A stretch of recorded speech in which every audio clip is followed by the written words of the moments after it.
Good morning, dear students. In this video, I will continue with this story, The Little Magic Girl by Hans Christian Andersen. In the previous video, I had talked about this little girl as described in the story, how she had found a little place in the corner of two houses, and she dared not pull out a matchbox to light it to warm herself in the extreme cold. Now let us carry on. Have your books open as you follow the video at page 89. She gathered courage. She pulled one out, scratch, and she scratched it against the wall to light it. How it spluttered. The word is spluttered. Spluttered meaning making a series of short, explosive, spitting sound, spluttering sound. It spluttered just like a little cracker. When it splutters, it makes that hissing sound, that spitting sound before it goes off, in an explosion. So making a series means coming one after the other rapidly. This series of short, explosive, spitting sounds. The spluttering sound, it spluttered and burnt. It came alive. It had a warm, bright flame, and how wonderful the feeling was in the heart of this little girl. You can imagine if you were in her place and if you had faced the same problem. It had a warm, bright flame like a tiny candle when she had held her hand over it. So it seemed to be like a candle to her, the warmth. It was extremely cold, and when she had her hand placed over the flame, it seemed the intensity of the heat was so that she felt as if it was a candle. But it was not. It was not. It was just a little matchstick that would go out anytime and go out soon, and definitely go out. It would not help her to remain warm for long. But she hoped. But what a strange light. But indeed it was a strange light. Why it was strange? Because it had the ability and the intensity to provide warmth. More warmth than any human heart at that moment could provide to her. Not even the heart of her father could provide that warmth which she received from that little matchstick that she had lit. It seemed to the little girl as if she was sitting in front of a great iron stove with polished brass knobs and brass ornaments, and the warmth that it provided seemed to her fill her heart and make her feel comforted, as if she was sitting by the fire of a stove, an iron stove that was well polished with brass knobs, with brass valves to control the flame. Knobs means these handles, and brass ornaments with all designed with brass. An iron stove with brass knobs, handles, and with brass ornaments all around it. And what is brass? Brass is nothing but it is made of copper and zinc, if you are good at chemistry. So she felt the same kind of warmth as if she was sitting by the fire of a great iron stove with polished brass knobs and brass ornaments. The fire burned so beautifully. The little flame had given her that great warmth beautifully and gave out such a lovely warmth which was most needed to this little child at that moment. More than the warmth of that flame, the love, the human touch and love was required. And that is what she tried to obtain from that flame. She just wanted that human hug.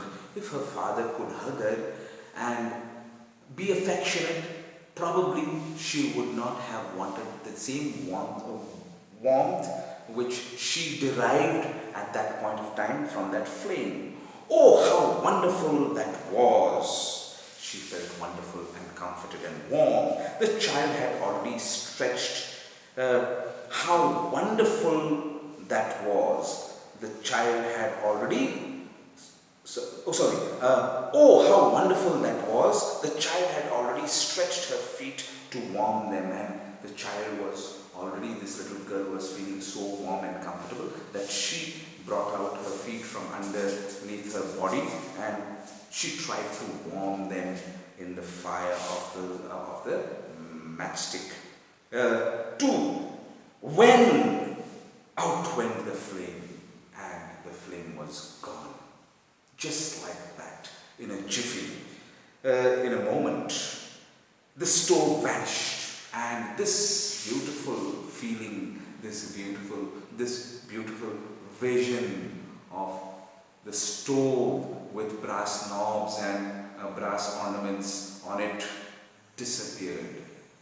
She was again plunged into darkness, cold and loneliness. The stove vanished, and there she sat with the burnt match in her hand.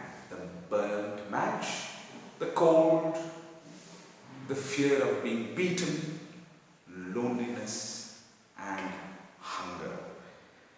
She struck another.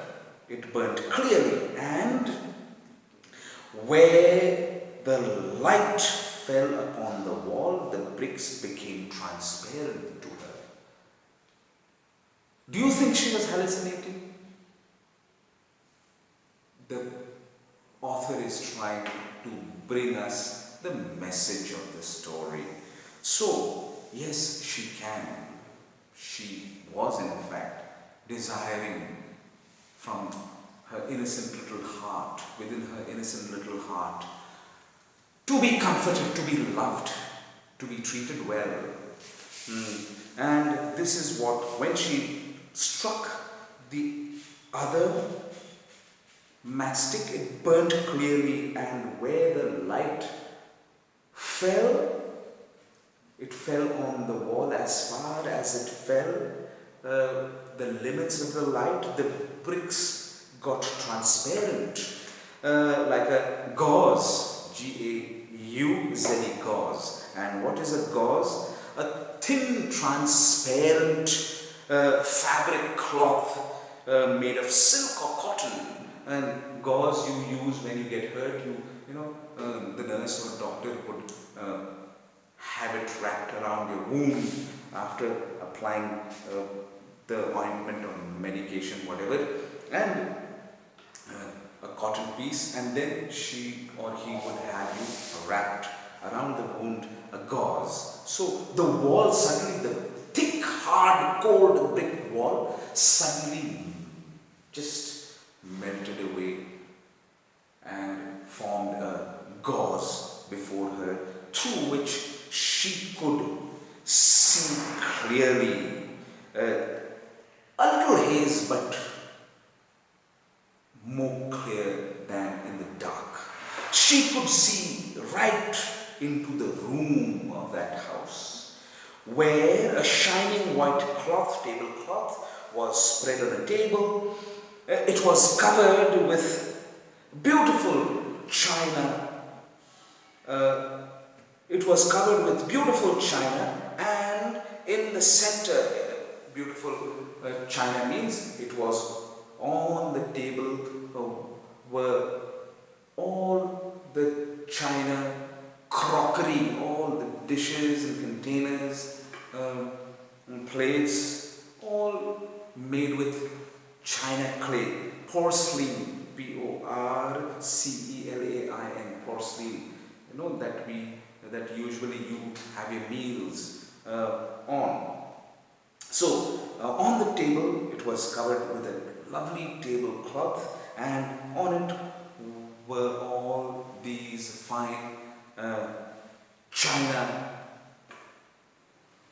crockery, and at the center of the table stood a roast goose, a delicacy that she longed and she had got the aroma of while she was walking down the street, stuffed with prunes meaning dried plums, and apples, steaming deliciously. It was warm and steam was emanating, and it was delicious by the look of it. And it was even more wonderful, and what was more wonderful was that the goose hopped down from the dish, from the platter, waddled or waddled, to waddle meaning it meaning it walked unsteadily with small steps, as you will see ducks and geese, and in this case the goose did according to the writer. It walked slowly with short, unsteady steps, moving from side to side and casually. And this was most wonderful to the little girl sitting out in the cold. Waddled across the floor with carving knife and fork in its back. So, what was this most wonderful to this little girl was this goose got off and waddled across the floor with a carving knife, a knife that is used to slice hard meat or thick meat, and a fork on its back, and it waddled straight up to the poor child. That was the desire she had. She had seen this goose off the platter come to her with a carving knife and a fork stuck on its back, ready to be eaten and devoured. Then out went the match, and nothing could be seen but the thick, cold, damp wall. Disappointment again descended on her. So, gentlemen, what did you learn in this video? In this video you learned how this little girl mustered courage. She pulled out a matchstick, she scratched it, and there was this spluttering sound. The matchstick burnt, it spluttered and burnt, and it lent out its warmth. It produced a bright flame, as if it was a candle, a tiny candle, but it was not. And she held her hand. When she held her hand over it, she felt that it was extremely warm, and it was a strange light. It seemed that the girl, in this case, that she was, to the little girl it seemed that she was sitting by the fire of a great iron stove with brass knobs and brass ornaments, decorated with brass ornaments, and the fire burnt beautifully and gave out such lovely warmth which she was longing and yearning for. And next, what did you learn? You learned that it was a wonderful feeling, how wonderful it was. The child was already, the little girl had already stretched her feet to warm herself and her feet from getting numb. And when she did that, soon the flame went out and the stove vanished, and her heart fell. She felt sad and disappointed, and she found herself once again in the cold, hungry, in the dark, and lonely, with the fear of being eaten if she returned home. Then, what did we learn? We learned that again she struck another matchstick and it burnt clearly, and in the light of that matchstick, as far as it fell on the wall had become transparent like a gauze, and through it she could see the fine, warm, comfortable room inside, with a table and a shining white cloth covering that table, spreading over it with beautiful china crockery placed on the table, and at the center of the table a roasted goose stuffed with dried plums and apples, steaming, hot and steaming, delicious it seemed to her. And what was more wonderful was when the goose got off the platter and waddled up to her with a knife, a carving knife and a fork stuck on its back, as if it was inviting her to eat it whole, gobble it up. And then the match went out, and this fine, comfortable and comforting vision was lost. She was found lonely, sad, homeless in this case, and cold. So, gentlemen, in this video we will stop here, and in the next video I will continue to explain this story in detail. Thank you.